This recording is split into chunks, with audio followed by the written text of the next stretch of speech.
Hi friends, welcome back to my channel. ఇవాల్టి మన ఛానల్లో రెసిపీ వచ్చేసి గోధుమ పిండితో బిస్కెట్స్. ఇది బెస్ట్ రెసిపీ అని చెప్పొచ్చండి. చిన్న పిల్లలు సైతం ఈజీగా ప్రిపేర్ చేయొచ్చు. అంత ఈజీ అన్నమాట. తక్కువ ఇంగ్రీడియంట్స్తో ఈజీగా ప్రిపేర్ చేయొచ్చు. ఇంట్లో ఉన్న వాటితోనే అడ్జస్ట్ అయిపోతూ చక్కగా ఇలా ప్రిపేర్ చేసి పిల్లలకి స్నాక్స్ బాక్స్లో స్నాక్స్ పెట్టారంటే చాలా ఇష్టంగా తింటారు. అండ్ పెద్దవాళ్ళు కూడా టీ టైం, ఈవినింగ్ టైం తింటూ ఎంజాయ్ చేసేయచ్చు అనమాట. వీడియోని ఎక్కడా స్కిప్ చేయకుండా ఫస్ట్ నుంచి లాస్ట్ దాకా నేను ఎలా ప్రిపేర్ చేస్తున్నాను అనేది గమనించినట్లయితే మీకు ఈజీగా ప్రిపేర్ చేయటం వచ్చేస్తుందండి. సో లేట్ చేయకుండా దీని ప్రాసెస్లోకి అయితే వెళ్ళిపోదాము. ఖాళీగా ఉన్న ఒక బౌల్ తీసుకుని అందులోనికి 2 కప్పుల దాకా గోధుమ పిండిని అయితే యాడ్ చేసుకోవాలి. ఒక అరకప్పు సూజీ రవ్వ, అంటే ఉప్మా రవ్వ వేసుకుంటాం కదా ఆ రవ్వ అన్నమాట.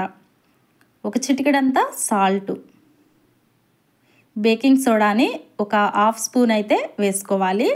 చక్కగా మంచిగా గుల్లగా వస్తాయండి ఈ విధంగా వేసుకోవటం వల్ల.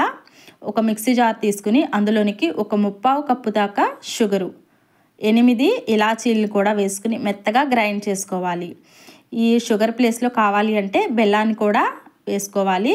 బెల్లాన్ని కొద్దిగా వాటర్ వేసుకుని మంచిగా కరిగించుకుని వాటర్ని అయితే ఇందులోకైతే కలుపుకోవచ్చు. సో ఇక్కడ నేను ఒక 2-3 టేబుల్ స్పూన్ల దాకా నెయ్యిని అయితే యాడ్ చేసుకుంటున్నాను. ఈ నెయ్యిని నేను ఇంట్లోనే ప్రిపేర్ చేశానండి. చక్కగా వెన్న తీసి వెన్నని నెయ్యిలాగా ఇలా తీసుకుని చక్కగా ప్రిపేర్ చేసి మీకు ఇక్కడ చూపిస్తున్నాను చూడండి. నేను ఇక్కడ వీడియో కూడా వీడియోలో మన ఛానల్లో పోస్ట్ చేశాను. ఇంట్రెస్ట్ ఉంటే తప్పకుండా మీరు దాన్ని కూడా చెక్అవుట్ చేసేయండి. సో ఇదంతా చక్కగా ఒకసారి ఈ విధంగా కలిపేసుకోవాలి. సో చక్కగా ఈ విధంగా కలుపుకున్న తర్వాత ఈ నెయ్యి, ఈ పిండి అంతా చక్కగా ఈ విధంగా కలుపుకుని ఒక ఉండలాగా ఫామ్ అవ్వాలన్నమాట. చూడండి, ఇలా ముద్దలాగా రావాలి. ఇలా ముద్దలాగా రావట్లేదు కదా. సో ఇలా పట్టుకుంటే ముద్దలాగా రావట్లేదు కాబట్టి మరొక 2 టేబుల్ స్పూన్లు అయితే నెయ్యినైతే యాడ్ చేసుకుంటున్నాను. ఇలా ఎప్పుడైనా సరే పిండిని కలిపినప్పుడు ఇలా ముద్దలాగా రావాలి. ఇలా రాకపోతే కనుక ఒక 2-3 టేబుల్ స్పూన్లు నెయ్యి, కానీ ఈ నెయ్యి ప్లేస్లో కావాలి అంటే ఆయిల్ని కూడా యాడ్ చేసుకోవచ్చు. సో ఇదంతా చక్కగా ఈ విధంగా ముద్దలాగా రావాలి. పట్టుకుంటే ఊడిపోవాలి. ఈ విధంగా ఉంటే ఓకే, బట్ రాకపోతే మరొక టేబుల్ స్పూన్ అయినా యాడ్ చేసి కలుపుకోవచ్చు. ఇప్పుడు కొద్దిగా వాటర్ని వేసుకుంటూ ఈ పిండిలోనికి కలుపుకోవాలి. ఈ ఒకేసారి వాటర్ని వేసుకోకూడదండి. ఎప్పుడైనా సరే ఇలా కొద్దిగా చూసుకుంటూ నెమ్మదిగా ఈ విధంగా కలుపుకోవాలి. ఈ పిండిని కొంచెం గట్టిగా కలుపుకోవాలి. మరీ సాఫ్ట్గా కాకుండా, మరీ అంత గట్టిగా కాకుండా కొంచెం గట్టిగా కలుపుకోవాలన్నమాట. నేను ఇక్కడ వీడియోలో చూపిస్తున్నాను చూడండి, ఈ విధంగా కలుపుకోవాలి.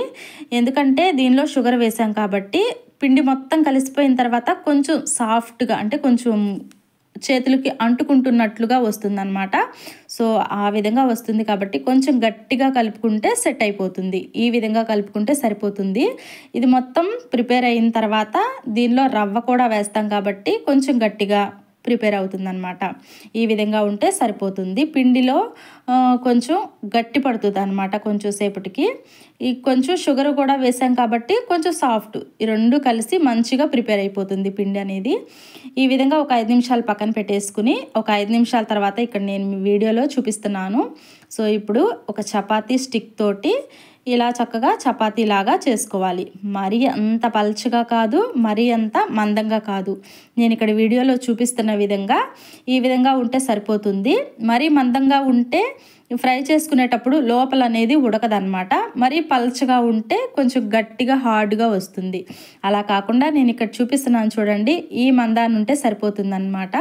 ఇలా ఉన్నా సరే మనకు ఫ్రై చేసిన తర్వాత కొంచెం లావుగా ఉబ్బుతూ వస్తాయి, అలా ఉంటాయి అన్నమాట. సో ఇక్కడ నేను అంతా కరెక్ట్గా రావాలని సైడ్స్ అనేది ఇలా కట్ చేసేసుకుంటున్నాను. కావాలి అంటే డైరెక్ట్గా కూడా కట్ చేసుకోవచ్చు. మంచి షేప్లో రావాలంటే 4 సైడ్లా ఈ విధంగా కట్ చేసేసుకోండి. సో ఈ విధంగా కట్ చేసి నేను ఇక్కడ వీడియోలో చూపిస్తున్న విధంగా డైమండ్ షేప్లో రావాలనేసి ఈ విధంగా కట్ చేస్తున్నాను అనమాట. మీకు నచ్చిన షేప్లో అయితే చక్కగా పిల్లలు ఎలా ఇష్టపడతారు అండ్ పెద్దవాళ్ళకు ఎలా ఇష్టమో అదే విధంగా చక్కగా ఈ విధంగా కట్ చేసుకోవచ్చు. స్ట్రైట్గా కానీ అడ్డంగా కానీ ఈ విధంగా చక్కగా కట్ చేసేసుకుని నీట్గా పీసుల్ని ఈ విధంగా కట్ చేసేసుకోవాలి. ఇలా చాకుతో కట్ చేసేటప్పుడు ఇలా అతుక్కుపోతూ వస్తున్నాయి కదండి. ఇలా అతుక్కుపోకుండా ఉండాలంటే చాకుకి కొంచెం మైదాని అప్లై చేసినట్లయితే ఇలా అంటుకోకుండా ఉంటాయన్నమాట. సో సైడ్స్ ఉన్న పీసులు ఉన్నాయి కదా, అలానే ఫ్రై చేసుకోవచ్చు. లేదు అంటే మళ్ళీ చపాతీ ముద్దలాగా ప్రిపేర్ చేసి ఇలానే డైమండ్ షేప్లో ప్రిపేర్ చేసేసుకోవచ్చు. ఈ విధంగా ప్రిపేర్ చేసి ఆయిల్ని డీప్ ఫ్రైకి సరిపడా ఆయిల్ తీసుకుని ఆయిల్ లైట్గా హీట్ అయిన తర్వాత ఇందులోకైతే ఈ బిస్కెట్స్ని వేసేసుకోవాలి. ఇవి వేసిన వెంటనే అస్సలు కదిలించకూడదండి. వాటంతటికి అవి పైకి తేలినప్పుడు మాత్రమే గరిటెతోటి కదిలించాలి. చూసారు కదా, చక్కగా నిదానంగా ఈ విధంగా 2 సైడ్ల ఒక్కొక్కటిని ఫ్రై చేసుకోవాలన్నమాట.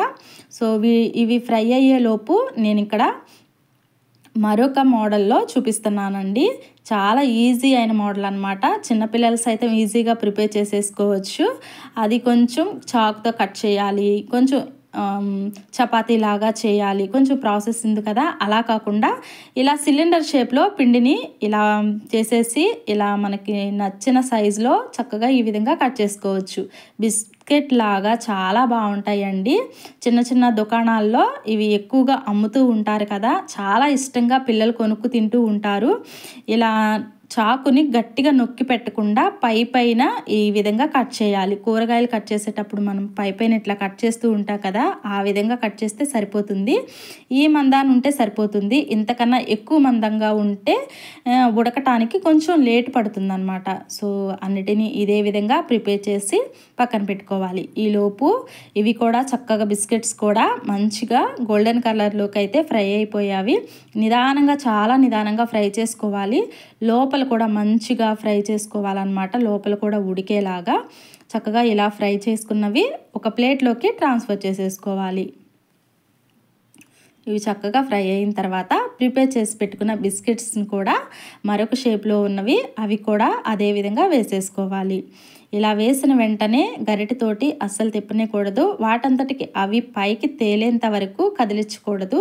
అలా కదిలించినట్లయితే గరిటెకి ఈ పిండి అనేది అంటుకుపోతుంది. అలా కాకుండా చక్కగా ఇలానే వదిలేసి వాటంతటికి అవే పైకి తేలుతున్నప్పుడు గరిటెతోటి నెమ్మదిగా రెండో సైడ్ని కూడా తిప్పుకుంటూ 2 వైపులా నిదానంగా ఫ్రై చేసుకోవాలి. హైలో పెట్టి అస్సలు ఫ్రై చేయకూడదండి. గ్యాస్ని ఎప్పుడు సిమ్లో మాత్రమే ఉంచాలన్నమాట. అలా ఉంచినట్లయితే లోపల కూడా మంచిగా కుక్ అయిపోతుందన్నమాట. బయట మంచి క్రంచీగా, లోపల కూడా చక్కగా పొడిలాడుతూ ఉడుకుతుంది. హైలో పెట్టి ఫ్రై చేశారంటే బయటికి మంచి కలర్ అనేది వస్తుంది, కానీ లోపల ఉడకదు. సో అందువలన నిదానంగా ఈ విధంగా ఫ్రై చేసుకోవాలి. చూసారు కదా, వాటంతటికి అదే చక్కగా పైకి తేలుతూ వచ్చాయి. ఇవి రెండో సైడ్ని కూడా తిప్పుకుంటూ నిదానంగా ఇదే విధంగా ఫ్రై చేసుకోవాలి.